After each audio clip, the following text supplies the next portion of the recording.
पुरातात्विक स्रोत देख लेते हैं कौन कौन से हैं। अभिलेख, स्मारक एवं भवन, सिक्के, मूर्तियां, चित्रकला और मुहरे। इनके बारे में आज डिटेल से एकदम पढ़ेंगे। ये जो नोट्स हैं आपको टेलीग्राम चैनल पर मिल जाएंगे, वहां से आप अपने डाउनलोड कर पाएंगे। इससे पहले जितने भी वीडियो पढ़े हैं उन सभी का टेलीग्राम पे पीडीएफ डाल दिया गया है, वहां से आप डाउनलोड कर पाएंगे। इससे पहले हमने लुसेंट तो पढ़ा होगा, लेकिन लुसेंट पढ़ने का जो मजा असली आएगा वो अब आएगा। चलिए वीडियो को शुरू करते हैं।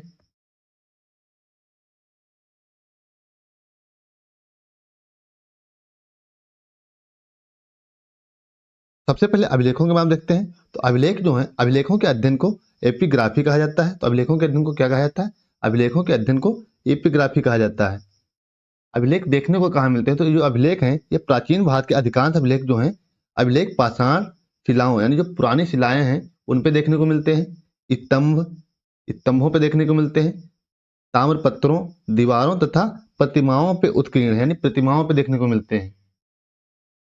भारतीय पुरातत्व शास्त्र का पिता किसे कहा जाता है? तो भारतीय पुरातत्व शास्त्र का जो पिता कहा जाता है वो अलेक्जेंडर कनिंघम को कहा जाता है।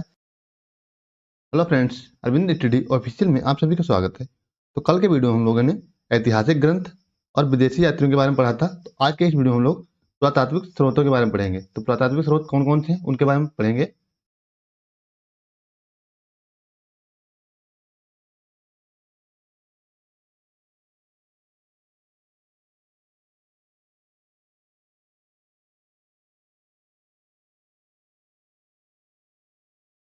पुरातात्विक स्रोत देख लेते हैं कौन कौन से हैं। अभिलेख, स्मारक एवं भवन, सिक्के, मूर्तियां, चित्रकला और मुहरे। इनके बारे में आज डिटेल से एकदम पढ़ेंगे।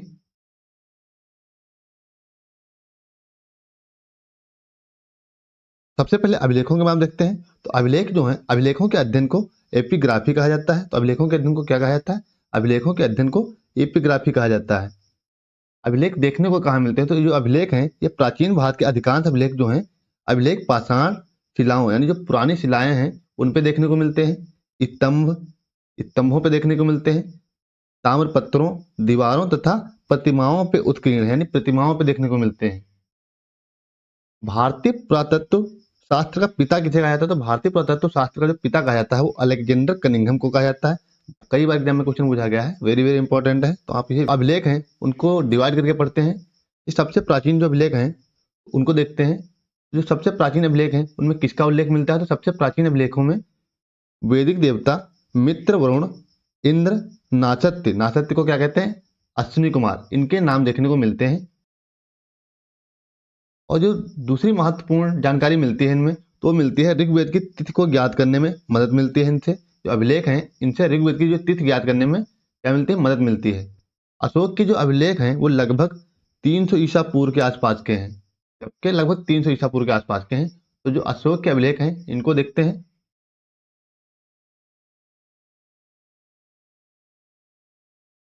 तो अभिलेखों के आधार पर अशोक के जो इतिहास लिखने का सर्वप्रथम सफल प्रयास किया वो किसने किया है? तो किया है D.R. भंडारकर के द्वारा किया गया है। अभिलेखों के आधार पर अशोक के इतिहास लिखने का जो सफल प्रयास किया गया है वो अशोक को D.R. भंडारकर के द्वारा किया गया है। और जो अशोक के अभिलेख हैं इनकी जो लिपि थी वो ब्राह्मी, खरोष्टी, यूनानी और आरमाइक लिपियों में इनके अभिलेख लिखे गए थे। अशोक का जो स्पष्ट नाम का उल्लेख देखने को मिलता है वो कहाँ मिलता है? तो मास्की, गुर्जरा, निट्टूर और उद्गोलम के जो अभिलेख हैं इन पे अशोक का स्पष्ट नाम देखने को मिलता है। बाकी जो अन्य हैं उनमें देवानाम्पी, पियदस जिसे देवों का प्यारा कहा गया, ये ऐसे नाम देखने को मिलते हैं। तो अशोक के स्पष्ट नाम का किसमें उल्लेख है? मास्की, गुर्जरा, निट्टूर और उद्गोलम, इनमें अशोक का स्पष्ट नाम देखने को मिलता है। यहाँ पे नोट करके दिया हुआ है। सर्वप्रथम 1837 ईस्वी में जेम्स प्रिंथम ने ब्राह्मी लिपि में लिखित अशोक के जो अभिलेख हैं उनको पढ़ने में सफलता प्राप्त की थी। अशोक के बाद भी अभिलेखों की परंपरा कायम रही। जो अभिलेखों का प्रचलन किसने किया? तो अशोक के द्वारा किया गया। अशोक के बाद में ये अभिलेखों की परंपरा कायम रही।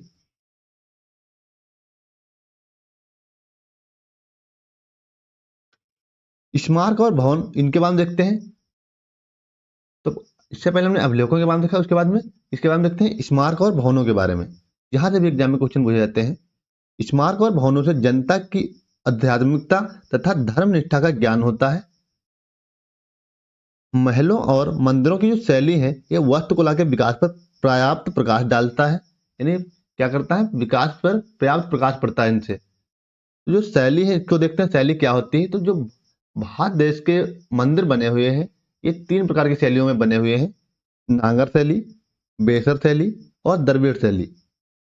जो उत्तर भारत के मंदिर हैं वो नागर शैली में बने हुए हैं, जबकि मध्य भारत के जो मंदिर हैं वो बेसर शैली में बने हुए हैं। दक्षिण भारत के जो मंदिर हैं वो द्रविड़ शैली में बने हुए हैं। जो दक्षिण भारत के मंदिर हैं वो किसमें, वो द्रविड़ शैली में बने हुए हैं। दक्षिण भारत में तंजौर का जो राजराजेश्वर मंदिर है वो किसमें बना हुआ है, तो वो द्रविड़ शैली में बना हुआ है। और जो दूसरा है उत्तर भारत में खजुराहो का कंदरिया मंदिर, ये किसमें बना हुआ, तो ये नागर शैली में बना हुआ है। नागर शैली का एक उत्कृष्ट उदाहरण है ये। यहाँ से एग्जाम में क्वेश्चन पूछे जाते हैं कि जो मंदिरों की शैली है उनसे पूछा जाता है कि दक्षिण भारत का जैसे राजराजेश्वर मंदिर हो गया तो ये किस शैली में बना हुआ है, तो ये द्रविड़ शैली में बना हुआ है। और जो उत्तर भारत का खजुराहो का मंदिर है ये किस में बना हुआ, तो ये कंदारिया का जो मंदिर है ये नागर शैली में बना हुआ है।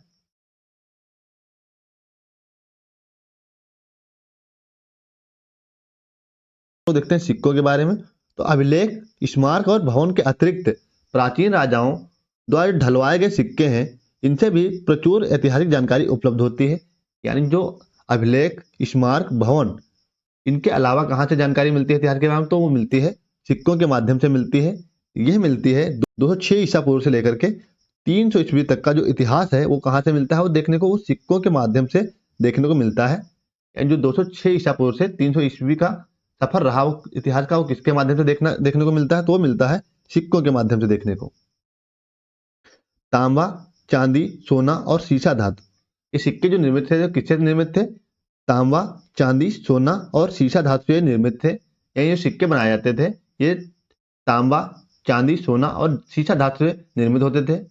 प्राचीनतम सिक्कों को आहत सिक्के भी कहा जाता है। तो प्राचीनतम सिक्कों को क्या कहा जाता है, तो प्राचीनतम सिक्कों को आहत सिक्के भी कहा जाता है।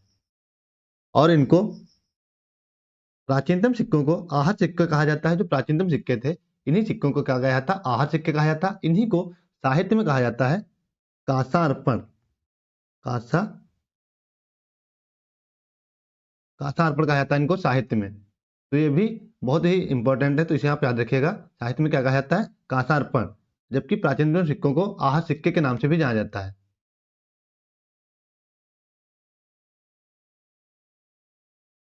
यहाँ पे कुछ महत्वपूर्ण क्वेश्चन है उनको देखते हैं। आहत सिक्के या पंचमार्क सिक्के ईसा पूर्व 5वीं सदी के हैं। ईसा पूर्व यानी 5वीं सदी के हैं जो आहत सिक्के हैं। इनका अन्य नाम क्या है, पंचमार्क सिक्का और कांसार्पण। ठप्पा मारकर बनाए जाने के कारण इन्हें भारतीय भाषा में आहत मुद्रा कहते हैं। यानी इन्हें आहत मुद्रा किस लिए कहते हैं, तो भारत में ये ठप्पा मारकर बनाए जाते थे, अब इसीलिए इन्हें भारतीय भाषा में आहत मुद्रा कहा गया है। आहत सिक्कों पर पेड़, मछली, सांड, हाथी, अर्धचंद्र आदि चिन्ह बने होते थे। तो इन्हें पंचमार्क किस लिए कहा गया, तो पंचमार्क यानी 5 प्रकार के इन पर चिन्ह बने होते थे, पेड़, मछली, सांड, हाथी और अर्धचंद्र, ये 5 प्रकार के चिन्ह बने होते थे, इसलिए इन्हें पंचमार्क सिक्के भी कहा जाता है। सर्वाधिक सिक्के मौर्योत्तर काल में बने हैं। यानी सर्वाधिक सिक्के जारी किए गए वो कब जारी किए गए, मौर्योत्तर काल में। ये सीसा, चांदी, सोने और तांबा के जारी किए गए थे। ये मौर्योत्तर काल में जो सिक्के बने थे ये सीसा, चांदी, सोना और तांबे इसके निर्मित किए गए थे। उसके बाद में सातवाहनों ने शीशे तथा गुप्त शासकों ने सोने के सर्वाधिक सिक्के जारी किए। जो सातवाहन काल था, ये सातवाहन शासक जो थे वो किसके, शीशे के सिक्के सबसे ज्यादा जारी किए, जबकि गुप्त शासकों ने सोने के सर्वाधिक सिक्के जारी किए। सर्वप्रथम सिक्कों पर जो लेख लिखने का कार्य शुरू किया गया वो किसके द्वारा शुरू किया गया, तो वो शुरू किया गया है एवन शासकों के द्वारा। एवन शासकों के द्वारा सिक्कों पे लेख लिखने का कार्य शुरू किया गया, जिससे इतिहास के बारे में बहुत महत्वपूर्ण जानकारी मिलती है। सिक्कों के अध्ययन को न्यूमिस्मेटिक्स कहा जाता है। जो सिक्कों का अध्ययन किया जाता है उसको न्यूमिस्मेटिक्स कहा जाता है। इसके बाद हम लोग देखते हैं मूर्तियों के बारे में। यानी मूर्तियां, इनसे भी इतिहास के बारे में बहुत महत्वपूर्ण जानकारी मिलती है। निर्माण कुषाण काल से जो मूर्तियों का निर्माण हुआ है वो कुषाण काल से हुआ है आरंभ इसका। कुषाण कालीन मूर्तियां पर वैदेशिक प्रभाव देखने को मिलता है। जो कुषाण काल मूर्तियां हैं, कुषाण काल की, उन पे वैदेशिक प्रभाव देखने को मिलता है। मथुरा कला जो थी यह पूर्णतः स्वदेशी थी। ये जो मथुरा कला है ये पूर्णतः स्वदेशी थी। उसके बाद में चित्रकला के बाद देखते हैं। तो चित्रकला जो है ये अजंता के चित्रों में मनोभावों की सुंदर झलक देखने को मिलती है। कहाँ? अजंता की जो गुफाएं हैं यहाँ पे चित्रों की, मनोभावों की जो सुंदर झलक देखने को मिलती है। इसमें माता और शिशु का चित्र देखने को मिलता है। गोद में लिए हुए शिशु को माता का चित्र देखने को मिलता है। वो कहाँ मिलता है? अजंता की गुफाओं में देखने को मिलता है। और दूसरा जो चित्र महत्वपूर्ण मिलता है वो मरणासन्न राजकुमारी का चित्र देखने को मिलता है। ये कहाँ देखने को मिलते हैं? तो ये अजंता की गुफाओं में मिलते हैं देखने को। इसके बाद में कुछ महत्वपूर्ण क्वेश्चन उनको देखते हैं। तो 1400 ईसा पूर्व के अभिलेख बोगजकाई एशिया माइनर जिसे कहा जाता है, तो वैदिक देवता मित्र, वरुण, इंद्र और नासत्य के नाम देखने को मिलते हैं। और नासत्य का जो नाम है वो अश्विनी कुमार के नाम से भी इन्हें जाना जाता है। मध्य भारत में भगवत धर्म वैष्णव संप्रदाय जिसे कहा गया है विकसित होने का जो प्रमाण मिलता है वो एवं राजदूत हेलियोडोरस के वेथन नगर, इसे इसे विदिशा भी कहा जाता है, वेथन नगर को गौड़ स्तंभ लेख से प्राप्त होता है। तो भागवत धर्म का विकसित होने का प्रमाण मिलता है, कहाँ से मिलता है? वो मिलता है बेसन नगर के गौड़ स्तंभ लेख से मिलता है।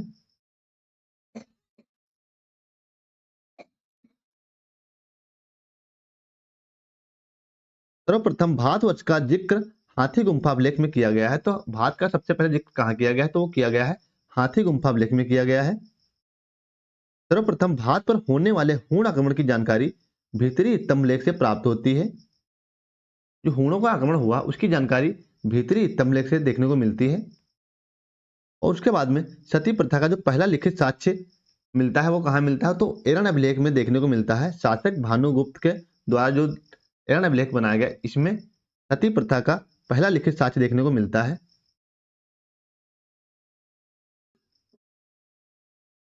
उसके बाद में हम लोग देखते हैं सातवाहन राजाओं का पूरा इतिहास उनके अभिलेखों के आधार पर लिखा गया था। जो सातवाहन राजा थे इनका इतिहास जो लिखा गया है वो अभिलेखों के आधार पर ही इनका इतिहास लिखा गया है।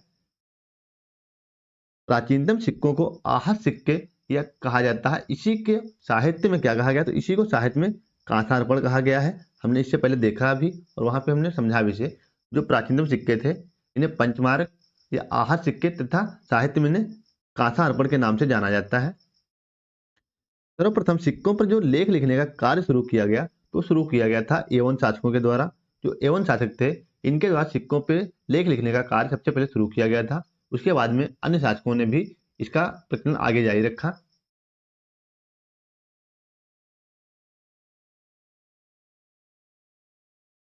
इसके बाद देखते हैं कुछ महत्वपूर्ण अभिलेख। इस साइड में अभिलेख दिए हुए हैं और इस साइड में शासक उनसे संबंधित। तो हाथी गुम्फा जो अभिलेख है इसका जो शासक इसमें किसका वर्णन मिलता है? तो इसमें मिलता है कलिंग राज खारवेल का वर्णन इसमें मिलता है। जूनागढ़ का जो गिरनार अभिलेख है इसमें रुद्र दामन का इतिहास देखने को मिलता है। यानी इसमें किसका उल्लेख मिलता है? तो इसमें रुद्र दामन का उल्लेख मिलता है जूनागढ़ के गिरनार अभिलेख में। नासिक अभिलेख जो है इसमें गौतमी बलश्री के बारे में बताया गया है। जो नासिक का अभिलेख है इसमें गौतमी बलश्री के बारे में बताया गया है। दूसरा जो महत्वपूर्ण स्तंभ है प्रयाग स्तंभ लेख, इसमें समुद्रगुप्त के बारे में जानकारी देखने को मिलती है। और एहलोल अभिलेख से पुलकेशिन द्वितीय के बारे में जानकारी देखने को मिलती है।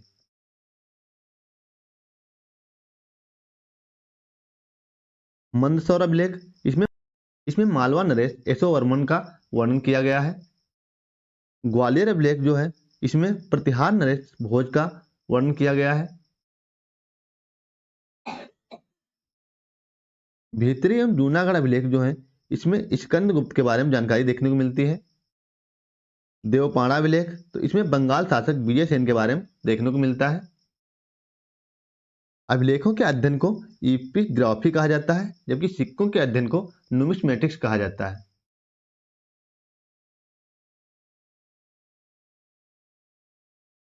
समुद्रगुप्त को वीणा बजाते हुए मुद्रा वाले सिक्के जो हैं उसके संगीत प्रेमी होने का प्रमाण देते हैं। जो समुद्रगुप्त की वीणा बजाते हुए वाली जो मुद्रा है उस पे जो समुद्रगुप्त को वीणा प्रेमी यानी संगीत प्रेमी होने का प्रमाण देते हैं। अर्कामेडू जो पुदुचेरी के निकट है यहाँ से रोमन सिक्के प्राप्त हुए थे, यानी जो अर्कामेडो है, जो पुडुचेरी के निकट, यहाँ से रोमन सिक्के प्राप्त हुए थे। तो इस वीडियो में इतना ही। अगर वीडियो अच्छा लगा हो तो वीडियो को लाइक करें और चैनल को सब्सक्राइब करें, ताकि इसी प्रकार के जीके वीडियो आप तक पहुंचते रहे। इस वीडियो का पीडीएफ आपको टेलीग्राम पे मिल जाएगा, वहां से आप इसे डाउनलोड कर पाएंगे।